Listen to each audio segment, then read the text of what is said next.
What's going on, everyone? In today's episode, we're going to be taking cuttings from these fruit trees in our garden and grafting them onto random ornamental trees in some parks around our area to see if anyone notices. Let's go. So this is a concept called guerrilla grafting, and it's been around for a long time. Never done it. Today will be my first, but I'm really excited about it because when you look at some of the trees that municipalities will plant, there's really no objective to plant trees that give fruit to people. They're ultimately, just for either beauty, aesthetic, right? Or just, they're sometimes planted really haphazardly with very little care as to the fact that they'll never give any meaningful value in terms of edible fruit. And so what we're gonna do is we're gonna take some cuttings here. I have some beautiful scion wood from our Honey Crisp apples here. These just give just the most, this was just 1 year's growth. That's what you want, is you want to take 1 year's growth, just the long tips of last year's growth. And you generate a lot of it just pruning your trees anyways. We have lots of videos on how to prune your fruit trees and which growth you take, which growth you keep. But a lot of that long upward growth from last year needs to go anyways. So you got a bunch of this. Now you can throw it online and sell it. You can take it to a scion exchange. That's all fun. But you can also take it and you can graft it onto ornamental varieties of the same species. So for instance, if your city plants a lot of crabapple trees, crabapple is in the same family as the edible apple, the more domesticated apple, and you can graft this onto a crabapple, just even a single branch. And when that graft takes, the rest of the tree will continue to be a crabapple. It will live completely unbothered. But one branch from that crabapple will yield beautiful, delicious Honey Crisp apples. So we're just gonna take some scion from this Summer Crisp pear here, and we're gonna graft that on to some Bradford pears around the area, which really just, they are fragile, they break, the flowers stink, and they are highly invasive. So I do not like them at all, and yet they've been the most planted ornamental tree since probably about the 60s. Absolutely insane how many places plant the Bradford pears. And I think they've stopped planting them quite as often because they've gotten such a bad reputation. But nevertheless, we got some beautiful scion wood for some pears and some beautiful scion wood for some Honey Crisp apples. Let's go graft them up. All right, so we came out on kind of a blustery day to do this, but it's great because that means there's nobody here, which is great because we're kind of doing this undercover. The whole point of guerrilla grafting is that we're kind of rebelling against the modern forms of urban beautification, which are completely useless and often provide zero food and zero purpose, and often actually hurt the actual ecosystem and environment. So hey, you know what, we're kind of doing our part to actually make things better in a way, but it's probably not the most appreciated thing by some people. So what we're going to be doing here is we're going to be grafting up, and it's snowstorming right now, but this coming week it's going to be getting up into the 50s and 60s. Now these trees here are starting to come out of dormancy. They're starting to wake up. Now if you were grafting, this would be a root stock. The root stock just dictates and determines the overall height and productivity of the tree, the disease resistance of the tree, and things like that. So we're treating this Bradford pear as if it was a root stock of a pear, which it is. It's just a really big root stock. And what we're gonna do is we're gonna pick this lateral branch right here to graft onto. I've protected my thumb because the next thing we're gonna need is a grafting knife. So you need a grafting knife to do this, some pruners, and then I also have some grafting rubber bands to secure the graft to the tree. So the first thing we want to do is cut the branch. So what we're going to do, like I said, we're going to come down right down here, right at eye level. It's perfect height for something like this to come out and graft onto. So this, I'm going to graft one on here. I'm going to graft one onto this branch over here. Now the idea behind grafting, you want to find a branch that has roughly the same diameter as what you're grafting onto. So you'd go up here, come on nice and close. I'm gonna cut that And then I'm going to cut that, and we're going to do what's called a whip and tongue. So essentially, we're going to cut this off on a sharp angle like that, and then we're going to cut in. Be careful not to cut ourselves up a little high. We're gonna come in with the grafting knife and cut in just a little bit of a tongue, just like that. Now you'll see what I'm doing here. So I'm gonna come in close and check this out. So I'm cutting this off on a steep angle. I want a steep angled cut, just like that. And I want them to kind of match. I want them to line up. There we go. And then I'm going to come in here. I'm going to cut my tongue, just like that. And next, what I'm going to do, I'll fold my knife up so I don't get poked. I'm going to stick, and I'm going to match the cambium layer. The cambium layer is the really thin layer of green on either side, just like that. Only one side of the cambium has to match. And then what I'm going to do is I'm going to take my natural rubber band. These break down. These will degrade within about 5 to 6 weeks or so. They'll just disintegrate from the sun. I'm going to wrap these up to keep the graft nice and airtight, just like that. And they stretch and they stretch and they stretch.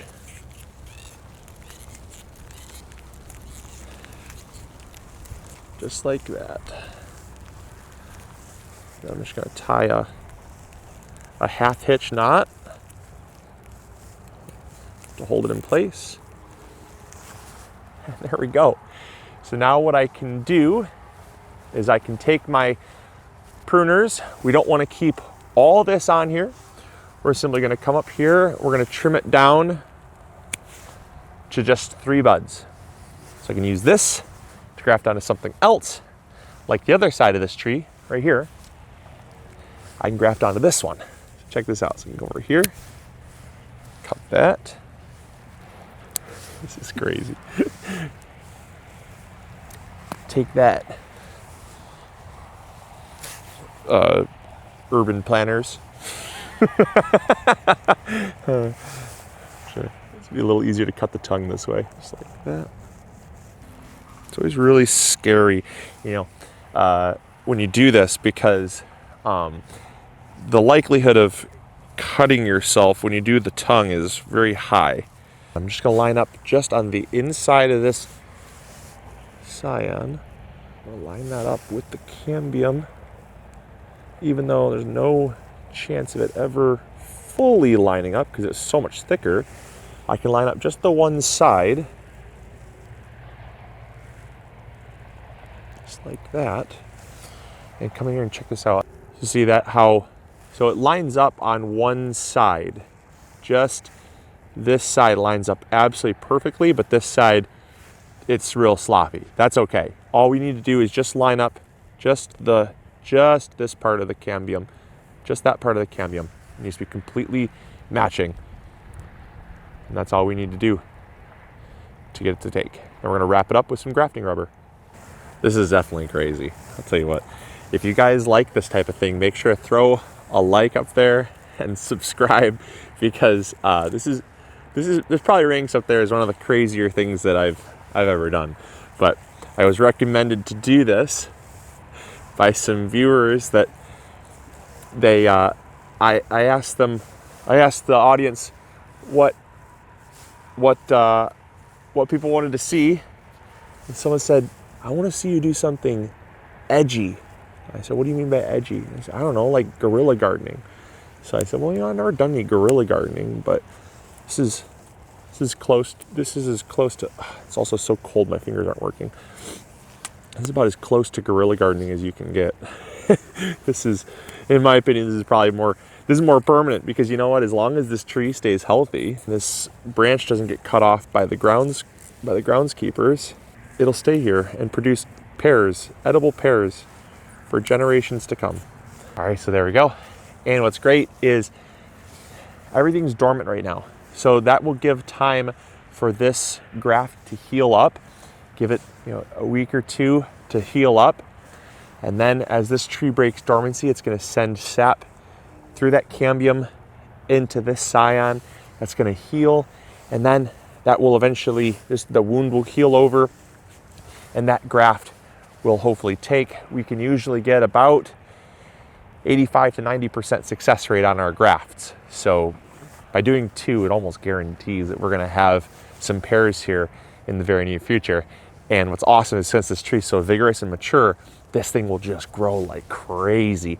And within a year or 2, we'll be getting some flowers on it and fruit, which is just awesome. So last thing that I wanna do is I want to encourage this branch to take and not get shaded out. So I'm just gonna take and kind of prune off some of these other branches that would otherwise kind of shade out the graft. This one is pretty open, but I just wanna kind of, like I said, kind of open up that branch just a little bit to give it the best chance of receiving sunlight as possible. So there we go, there's that. But I'm gonna go find an apple tree now, and we're gonna graft up some apples. Apples are really fun because there's so many crab apples planted everywhere, and I don't see any right here, but I guarantee you there's some in this park. All right, now next we got some crab apples here. These ones are super easy to graft onto. I absolutely love grafting onto these things because they're branchy, they're easy to graft onto, and they're everywhere. So again, we're gonna find something that kind of matches. This one's actually a little thick. I'm gonna have to kind of cut this one down a little bit. This one's a little bit on the lengthy side. And so what we're gonna do is we're gonna take, you know what? I'm gonna come back here. Why not, right? Clean this up a little bit. Just like I said, kind of clean up a little bit of that. There we go. All right. So now I'm gonna take this end because it matches really well. So I'm just gonna prune this, make that a little smaller. I'm gonna stick this in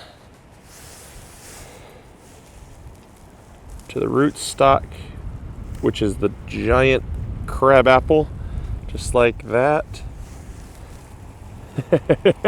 And then we're gonna take our grafting rubber band and we're gonna wrap it up. We're gonna get out of the cold, but I'll tell you what, in a couple months, you won't even be able to tell a difference. And someone's gonna be walking by here in late summer and they say, oh, wait, is that an apple? Sure is, because it's a beautiful Honeycrisp apple. It's by far the most overrated, one of the most overrated apples. It is delicious, but everyone grows it. And it's gonna be a heck of a lot more beneficial than this crab apple is. We're just going to wrap this up here, literally and figuratively, as we wrap the video. I hope you guys enjoyed. I hope you all learned something new, and I hope that this video serves as a takeaway for what you can do in your community to grow real food using the resources around you. I know that growing a fruit tree in your backyard is not always possible, but you can certainly graft on to some non-fruit trees from the same species and grow some absolutely amazing fruit for your community.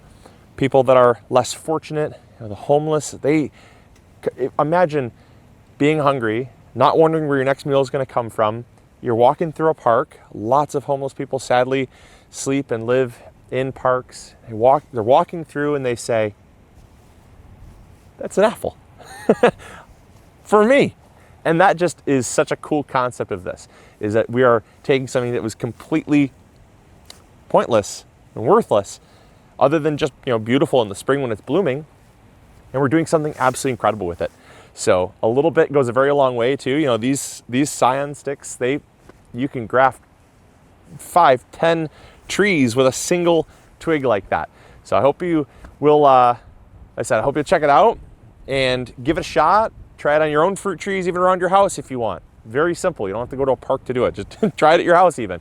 And we'll catch you guys all in the next episode. So as always, this is Luke from the MIgardener channel, reminding you to grow bigger. We'll catch you guys later. See ya. Bye. Hey, thank you so much for watching today's video. I really appreciate it. If you enjoyed, consider clicking this one. You'll probably enjoy it just as much. I want to thank you for your viewership, because without it, this channel would not be as amazing as it is. Also, if you haven't subscribed, consider subscribing. It's free, and we upload videos every Monday, Wednesday, or Friday. We also have vegetable seeds, fertilizer, or tools. If you need any of those, consider visiting MIgardener.com. Links will be in the description box below. We've got you covered. And as always, we'll see you all in the garden. Take care.